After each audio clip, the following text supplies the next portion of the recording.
আসসালামু আলাইকুম। আয়াতুম কুকিংয়ে আপনাদের জানাই সকলকে স্বাগতম। আমি আজ বানিয়ে দেখাবো চিকেনের একটি দুর্দান্ত রেসিপি, যেটা আপনারা চাইলে রুটি, পরোটা, গরম ভাত বা ফ্রাইড রাইস হোক, বিরিয়ানি, পোলাও সবের সাথে এই চিকেনের রেসিপিটি সার্ভ করে নিতে পারো। একদম কম মশলায় আর কম সময়ের মধ্যে এতটা সুস্বাদু চিকেনের রেসিপিটি একবার বানিয়ে খেলে আমি কথা দিতে পারি বারবার বানিয়ে খেতে বাধ্য হবেন। এইভাবে যদি চিকেনটা বানিয়ে নিতে পারেন তাহলে আর অন্যভাবে বানাবার কোনো দিনই ভাববেন না। খেতে কিন্তু হয় খুবই অসাধারণ। তবে চলো বেশি দেরি না করে রেসিপিটি শুরু করা যাক। শুরু করার আগে প্রত্যেকবারের মতন অনুরোধ জানাই, রেসিপিটি ভালো লাগলে প্লিজ লাইক, কমেন্ট, শেয়ার করে যাও। আর যারা যারা আমার চ্যানেলে নতুন, চ্যানেলটিকে সাবস্ক্রাইব করে পাশে থেকো। দেখো, প্রথমে আমি এখানে নিয়ে নিচ্ছি 500 গ্রাম মতন চিকেন। এখানে আমি হাড়সহ চিকেন নিয়েছি, তবে আপনারা চাইলে বোনলেস চিকেনও নিয়ে নিতে পারেন। এবার দেখো, চিকেনের মধ্যে দিয়ে দিচ্ছি 1 টেবিল চামচ পরিমাণ আদা রসুনের পেস্ট, দিয়ে দেবো স্বাদ অনুযায়ী লবণ, আর দিয়ে দিচ্ছি এখানে ভিনেগার। চিকেনের একটা যে কাঁচা গন্ধ থাকে বা এক্সট্রা নিয়ে একটা গন্ধ থাকে, তার জন্য এখানে ভিনেগারটা ইউজ করছি, তবে আপনারা চাইলে এখানে লেবুর রসও ইউজ করতে পারেন। ভিনেগারটা দিয়ে দিচ্ছি আমি 2 টেবিল চামচ পরিমাণ। দিয়ে দিচ্ছি 1/4 কাপ পরিমাণ টক দই। এখানে ফ্রেশ টক দইটা নেওয়ার চেষ্টা করবেন।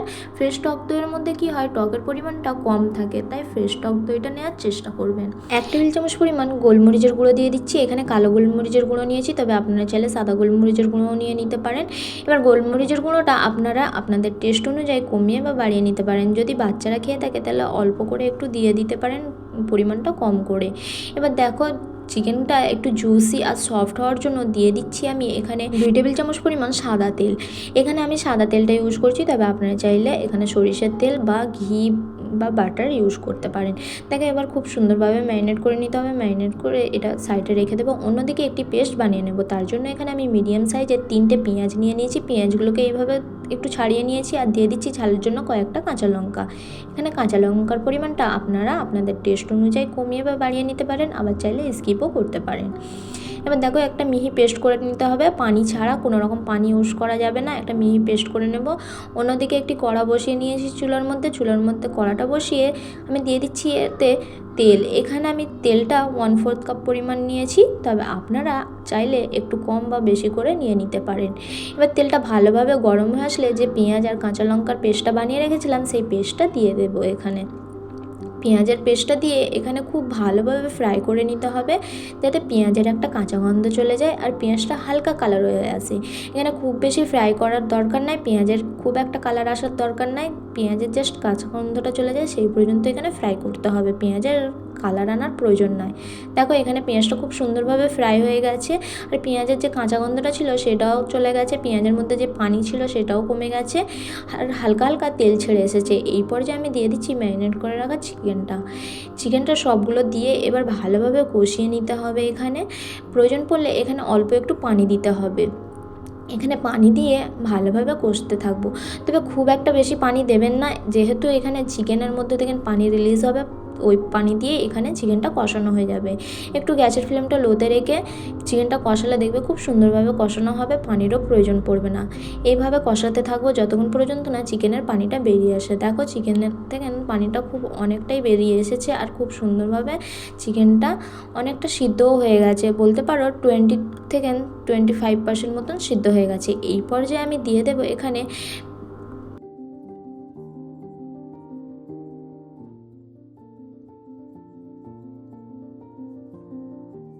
বাদামের পেস্ট। এখানে আমি 8 থেকে 10টা কাজু বাদাম আর 2 টেবিল চামচ পরিমাণ চালমগজ নিয়ে খুব ভালোভাবে পানি দিয়ে একটুখানি পেস্ট করে নিয়েছিলাম। এটা মিহিভাবে একটু পেস্ট করে নিয়েছিলাম, সেই পেস্টটা দিয়ে দিচ্ছি। এখানে চিকেনটা যখন পানি ছেড়ে দেবে বা পানি রিলিজ হয়ে যাবে, সেই পর্যায়ে এখানে দিতে হবে বাদামের পেস্টটা। দেখো, এখানে ভালোভাবে বাদামের পেস্টটা দিয়ে দিচ্ছি। এখানে বলে রাখি, আপনারা চাইলে চালমগজটা বাদ দিয়ে এখানে আমন্ড বাদাম আর কাজু বাদাম দিয়েও বানিয়ে নিতে পারেন, আবার চাইলে শুধু কাজু বাদাম দিয়েও বানিয়ে নিতে পারেন।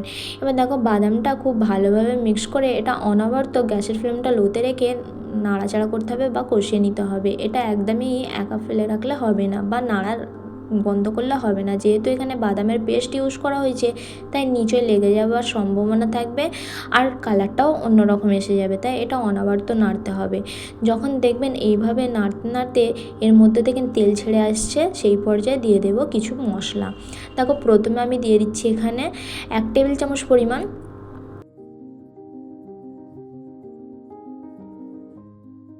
ভাজা জিরে গুঁড়ো, আর দিয়ে দেব 1 চা চামচ পরিমাণ হোমমেড গরম মশলা। এই গরম মশলার রেসিপি আমার চ্যানেলে দেওয়া আছে, আপনারা যদি চান যে দেখে নিতে পারেন, লিঙ্ক আমি ডেসক্রিপশন বক্সে দিয়ে দেবো। এখানে আর কোনো মশলার ইউজ করার প্রয়োজন নয়। এবার ভালোভাবে মিক্স করে নেব। এখানে আপনারা চাইলে লবণটা আরও একটু টেস্ট করে নিতে পারেন, যদি লবণের পরিমাণটা কম লাগে তাহলে এই পর্যায়ে ইউজ করে নিতে পারেন। তবে আমার টেস্ট করে মনে হলো যে লবণটা ঠিকঠাক আছে, তাই আমি আর লবণটা ইউজ করলাম না। আর যদি মনে হয় যে ঝালটা কম লাগছে তাহলে আরও একটু গোলমরিচ দিয়ে দিতে পারো, গোলমরিচের গুঁড়ো দিয়ে আবারও ভালোভাবে কষিয়ে নিতে হবে যতক্ষণ পর্যন্ত না গ্রেভি থেকে এইভাবে তেল ছেড়ে আসে। দেখো খুব সুন্দরভাবে তেল ছেড়ে এসেছে। এই পর্যায়ে আমি দিয়ে দিচ্ছি দেখতে সুন্দর লাগার জন্য কয়েকটা শুকনো লঙ্কা। এখানে গোটা শুকনো লঙ্কাটা ইউজ করছি, তবে আপনারা চাইলে এই শুকনো লঙ্কাটা স্কিপও করতে পারেন, এতে করে কোনো রকম ঝাল হয় না। যেহেতু শুকনো লঙ্কাগুলো অনেকটা গোটা গোটা আছে তাই এখানে ঝাল লাগার কথাই হবে না, এটা দেখতে সুন্দর লাগে আমি এখানে শুকনো লঙ্কাটা ইউজ করলাম, তবে আপনারা চাইলে স্কিপও করতে পারেন। এবার শুকনো লঙ্কাটা দিয়ে আমি আবারও কষাতে থাকবো 8 থেকে 10 মিনিটের জন্য, যাতে চিকেনটা খুব ভালোভাবে সিদ্ধ হয়ে যায়। ওই 90% মতন সিদ্ধ করে নিতে হবে। আর আশা করি এখানে দেখে নিশ্চয়ই বুঝতেই পারছেন আমি কোনো রকম পানি ইউজ করিনি, যেহেতু চিকেনের মধ্যে থেকে অনেকটা পানি রিলিজ হবে তাই এখানে আমি আর কোনো রকম পানি ইউজ করিনি। ওই চিকেন থেকে যে পানিটা রিলিজ হয়েছিল ও থেকে চিকেনটা খুব ভালোভাবে সিদ্ধ হয়ে গেছে। গ্যাসের ফ্লেমটা লোতে রেখে একটু কষাবার চেষ্টা করবেন, তাহলে দেখবেন আর কোনো রকম পানি প্রয়োজন পড়বে না। এবার দেখো 8 থেকে 10 মিনিট পর এখানে খুব সুন্দরভাবে চিকেনটা সিদ্ধ হয়ে গেছে 90% মতন। এবার আমি দিয়ে দিচ্ছি কিছুটা কাসুরি মেথি, ওই 1 চা চামচ মতন কাসুরি মেথি আমি শুকনো খোলায় একটু গরম করে নিয়েছিলাম আর হাতের সাহায্যে একটু গুঁড়ো করে নিয়েছিলাম। গুঁড়ো করে আমি কাসুরি মেথিটা দিয়ে দিচ্ছি, তবে কাসুরি মেথিটা দেওয়াটা অপশনাল, আপনারা চাইলে স্কিপও করতে পারেন। কাসুরি মেথিটা দেওয়ার কারণে একটা সুন্দর স্মেল আসে আর রেস্টুরেন্টের স্বাদ লাগে, তাই এখানে ইউজ করলাম। আপনারা চাইলে স্কিপও করতে পারেন। দিয়ে দিচ্ছি 1/4 চা চামচ পরিমাণ। এখানে যেহেতু টক দইটা ইউজ করা হয়েছে তাই ব্যালেন্স রাখার জন্য এখানে চিনিটা ইউজ করলাম, তবে আপনারা চাইলে স্কিপও করতে পারেন। এবার দেখো আবারও ঢাকা দিয়ে আমি 5 মিনিটের জন্য রান্না করে নেব, যাতে চিকেনটা খুব সুন্দরভাবে সিদ্ধ হয়ে যায় আর কাসুরি মেথির ফ্লেভারটা খুব সুন্দরভাবে চিকেনের মধ্যে এসে যায়। তার জন্য 5 মিনিটের জন্য রান্না করে নেব। 5 মিনিট পর সার্ভ করে দেখিয়ে দিচ্ছি। আশা করি দেখে নিশ্চয়ই বুঝতে পারছেন যে কতটা লোভনীয় আর কতটা সুন্দর হয়েছে।